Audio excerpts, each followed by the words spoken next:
Knee pain एक ऐसी समस्या है जो आपको मजबूर कर सकती है बेड रिडन होने पर। आप चाहे कितने भी एक्टिव हो, जब आपको घुटने की कोई भी तकलीफ होती है तो आप मजबूर हो जाते हैं उस एक्टिविटी को छोड़ने के लिए, आप मजबूर हो जाते हैं रेस्ट करने के लिए। फिर चाहे वो कोई चोट हो, कोई स्प्रेन हो, लिगामेंट इंजरी हो, या फिर आपको गठिया ही क्यों ना हो गई हो, क्योंकि इसकी वजह से आपकी मोबिलिटी तो हैम्पर होती ही है ना। आपको कोई भी काम करना हो तो उसके लिए चलना होता है, जिसमें आपके नीज एक बहुत बड़ा रोल प्ले करते हैं। ये एक जनरल फिनोमेना है कि अगर हमारे शरीर में कहीं भी कोई चोट लगती है, दर्द होता है, सूजन या रेडनेस होती है, तो हमारा ध्यान उसी की तरफ जाता है। इस केस में अगर हमारे घुटनों में कोई चोट लगती है तो हमारा सारा ध्यान घुटनों की तरफ चला जाता है और हम किसी भी काम को करने में फिर ठीक से सक्षम नहीं रहते, हमारा मन नहीं लगता उस काम को करने में। इसलिए हमें अपने घुटनों का बहुत ख्याल रखना चाहिए ताकि घुटनों का जो स्वास्थ्य है वो बेहतर रहे और हमारी जो मोबिलिटी है वो बनी रहे। और जब भी घुटनों की समस्या बढ़ती है तो आपके आसपास के लोग जो आपके शुभचिंतक हैं, आपका ख्याल रखना चाहते हैं, जो आपकी केयर करते हैं, वो आपको तमाम राय देते हैं, सलाह देते हैं कि ये कर लो, वो कर लो, ये ना करो, वो ना करो। पर हमारी राय में पहले क्या ना करो वो पता होना बहुत ज्यादा आवश्यक है। इसलिए इन सभी बातों का ख्याल रखते हुए हम लाए हैं आपके लिए आज का ये सेशन, जिसमें हम समझेंगे कि अगर हमें घुटनों का दर्द है तो क्या नहीं करना चाहिए और क्या करना चाहिए। इसलिए आज के इस सेशन को बहुत ध्यान से सुनिएगा, ये आपके बहुत काम का होने वाला है। इस उद्देश्य में हमारा साथ देने के लिए चैनल को अभी सब्सक्राइब कर लें। मैं हूं आपका फिजियोथेरेपिस्ट डॉक्टर अभिनव चतुर्वेदी, रूपरानी हेल्थ केयर आगरा से। जो सबसे पहला पॉइंट है कि आपको रेस्ट करना, तो रेस्ट इतना ज्यादा ना कर लीजिए कि आपकी मांसपेशियां वीक हो जाएं। जब भी कोई इंजरी होती है, फ्रैक्चर एक्सीडेंट होता है, तो डॉक्टर आपको एक तय समय बताएंगे रेस्ट करने का, उतना ही रेस्ट करिए। अत्यधिक रेस्ट करेंगे तो समस्या होगी, क्योंकि जब आप रेस्ट करते हैं तो मसल्स धीमे धीमे वीक होने लगती हैं। इसलिए इतना रेस्ट हमें नहीं करना है कि मांसपेशियां कमजोर होने लगे। अब करना ये चाहिए कि आप थोड़ी थोड़ी एक्सरसाइज करें, और एक्सरसाइज में ध्यान ये रखें कि आप वेट ट्रेनिंग ना करें, आप कार्डियो पे ध्यान दें। आप हल्की हल्की साइकिलिंग कर सकते हैं, खासकर स्टैटिक साइकिल जिसमें रेजिस्टेंस नहीं हो, खाली पैर का मूवमेंट हो जाए। और ये ध्यान रखें कि इनमें से भी कोई चीज बिना डॉक्टरी सलाह के या अपने ट्रेनर की सलाह के नहीं करनी है। जब आप स्ट्रेंथ ट्रेनिंग कम करते हैं तो आपका स्टेमिना बना रहता है। इससे जब भी आप रेस्ट के बाद वापस आते हैं तो आपको रिकवरी करने में, खासकर मसल की स्ट्रेंथ गेन करने में बहुत ज़्यादा समस्या नहीं होती है। आपको क्या नहीं करना है? आपको नहीं चलना है किसी भी ऐसी सीढ़ियों पर जहां पर लाइट की कमी हो या उनमें फिसलने का, गिरने का खतरा ज़्यादा हो। या आप अगर कोई सामान ऊंची जगह से उठा रहे हैं तो उसके लिए खाली अपने पंजों पे खड़े होकर आप सोचते हैं कि हम उठा लेंगे उस सामान को, तो ये गलत है। प्रॉपर स्टूल, सीढ़ी या स्टेपर का यूज़ करिए जिससे आप आराम से उस सामान तक रीच आउट कर सकें और उसे उठा के उतार सकें। क्योंकि अगर ऐसा नहीं करते हैं तो ऐसे में चोट लगने के चांसेस बहुत ज़्यादा रहते हैं।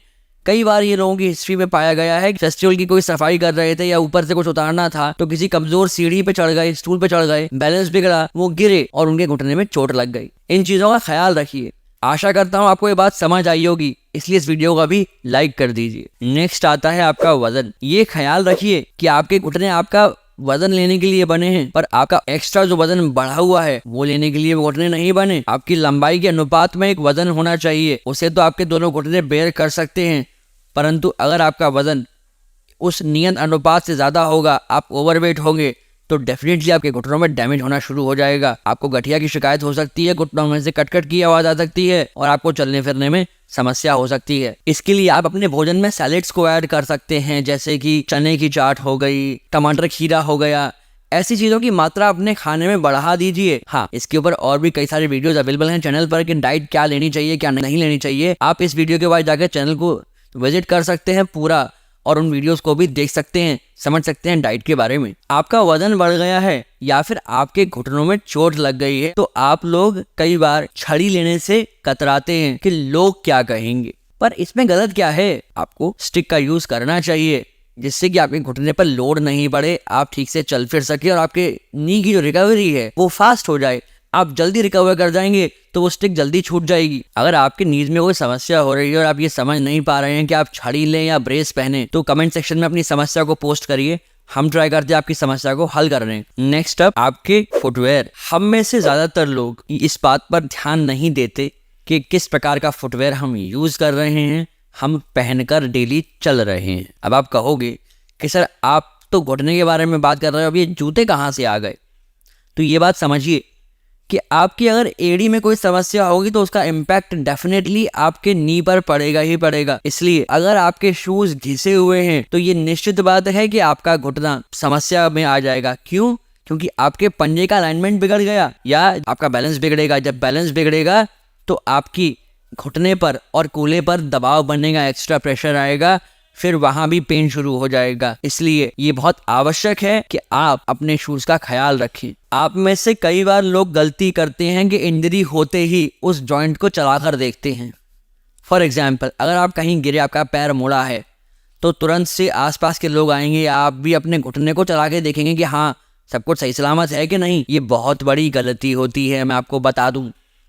ऐसे में आपको अपने घुटने को या उस जॉइंट को जहां इंजरी हुई है उसे बिल्कुल छोड़ दीजिए। 10 मिनट के लिए बिल्कुल रिलैक्स छोड़ दीजिए, उस पर कोई प्रेशर मत दीजिए। और अगर मूवमेंट करना भी है तो एक्सपर्ट्स के लिए काम छोड़ दीजिए।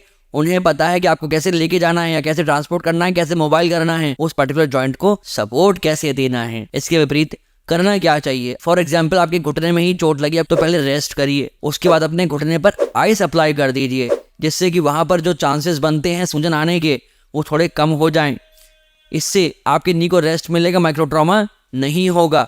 तो आइस अप्लाई करिए, उसके बाद एक कंप्रेशन बैंडेज बांध दीजिए और अपने पैर को एलिवेट कर दीजिए, जिससे आपके नी पर स्वेलिंग नहीं आ पाएगी। आपका पैर, आपका नी जल्दी ठीक हो जाएगा। अगर आपको इसमें कोई दुविधा हो रही है कि सर हम क्या करें क्या नहीं करें, तो आप हमें कॉल करके पूछ सकते हैं नीचे दिए गए नंबर्स पे, हम आपकी दुविधा को दूर कर देंगे। कई बार लोग क्या करते हैं कि घुटने में कोई इंजरी होती है या उनके नी में डिजेनरेशन शुरू हो जाता है, तो ऐसे में लोग जिम पहुंच जाते हैं कि यार वेट बढ़ गया है, घुटने में आवाज आने लगी है, हम जाके जिम में एक्सरसाइज कर लें। ये यहाँ तक तो ठीक था, पर गलती अब शुरू होती है, जाके हैवी वेट ट्रेनिंग शुरू कर देते हैं आप लोग। अरे भैया, किसने कहा है? डॉक्टर की सलाह से एक्सरसाइज करिए, नहीं तो समस्या बढ़ सकती है।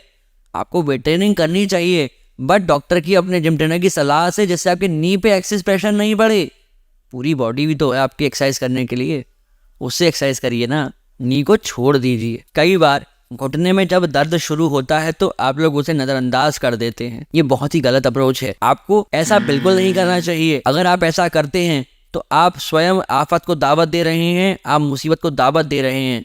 इससे आपके घुटने का डैमेज बढ़ सकता है, आपका पेन बढ़ जाएगा और कई बार वो परमानेंट हो सकता है। और हाँ, अपने डाइट का विशेष ख्याल रखिए, क्योंकि ये डाइट बहुत बड़ा रोल प्ले करती है, संभवतः आपके घुटने की रिकवरी में हेल्प कर सकती है। इसलिए घुटने की समस्याओं में क्या डाइट लेनी है, उसके ऊपर एक पूरा वीडियो अवेलेबल है चैनल पर, जिसका लिंक हम आइकॉन में ड्रॉप कर रहे हैं। आप इस वीडियो के बाद जाकर उसे भी देख सकते हैं और समझ सकते हैं कि आपको क्या डाइट लेनी चाहिए। कई बार घुटने में समस्या होने पर भी आप नहीं रुकते और ऐसी एक्सरसाइज करते रहते हैं जिनमें आपका घुटना पूरा मुड़ता है। आपको ये लगता है कि ये दर्द ऐसे ही हो रहा होगा, कोई बात नहीं है, हम थोड़ी और एक्सरसाइज करेंगे तो ये दर्द ठीक हो जाएगा। पर हमेशा ऐसा नहीं होता, आपके घुटने में डैमेज बढ़ सकता है। इसलिए ऐसी एक्सरसाइज आपको रोक देनी चाहिए जिनमें आपका घुटना पूरा मुड़ता है, जैसे कि वो वज्रासन हो सकता है, वो मंडूकासन हो सकता है, क्योंकि इन आसन की मुद्राओं में घुटने का मूवमेंट जो है वो एक्सट्रीम तक होता है, घुटना पूरा मुड़ता है। इसके लिए आप करिए ऐसी एंटी ग्रेविटी एक्सरसाइज जिनमें आपकी एक्सरसाइज भी हो जाएगी और घुटना पूरा मुड़ेगा भी नहीं। एग्जाम्पल के तौर पर आप सीधा लेट के मैट पे और साइकिलिंग कर सकते हैं, इससे आपके नी पे एक्सेस प्रेशर नहीं पड़ेगा। या फिर आप नी का मूवमेंट ऐसे ही लेटकर कर सकते हैं, टू एंड फ्रो, इससे आपके नीज पे कोई एक्सेस प्रेशर नहीं पड़ेगा। ये एंटी ग्रेविटी एक्सरसाइजेज होती हैं और मैं समझता हूँ बहुत हद तक आपके लिए फायदेमंद हो सकती हैं। कई बार आपके घुटनों में स्वेलिंग आ जाती है, पर आपको ये मालूम नहीं पड़ता कि क्यों आ रही है ये घुटने में स्वेलिंग। तो ये स्वेलिंग कई बार आ सकती है आपके ऐसे डाइट के सेवन की वजह से जो आपके घुटने को नुकसान देती है। कई ऐसे फूड आइटम्स हैं जो घुटने में डैमेज करते हैं, आपके नी में स्वेलिंग बढ़ा सकते हैं। इसलिए आपको करना ये चाहिए कि ध्यान दीजिए, उस फूड आइटम को पकड़िए, नोटिफाई करिए और उसके सेवन से बचिए। आपको ये जानकारी अच्छी लग रही हो, बहुत अच्छी बात है।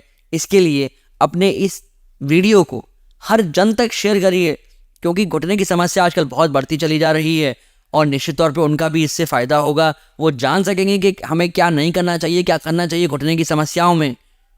और इस चैनल पे नए आप हैं और आप चाहते हैं आपको ऐसी अच्छी जानकारी और समय तक मिलती रहे, उसके लिए अपने चैनल को अभी सब्सक्राइब कर लें, कि इससे फर्दर वीडियो जब पब्लिश हो तो उनका नोटिफिकेशन आपको समय से मिल जाए। यदि आपके घुटनों में बढ़ गया है गैप तो उसे कैसे नियंत्रण में ला सकते हैं, उसके लिए राइट वाला वीडियो जाकर देख लीजिए।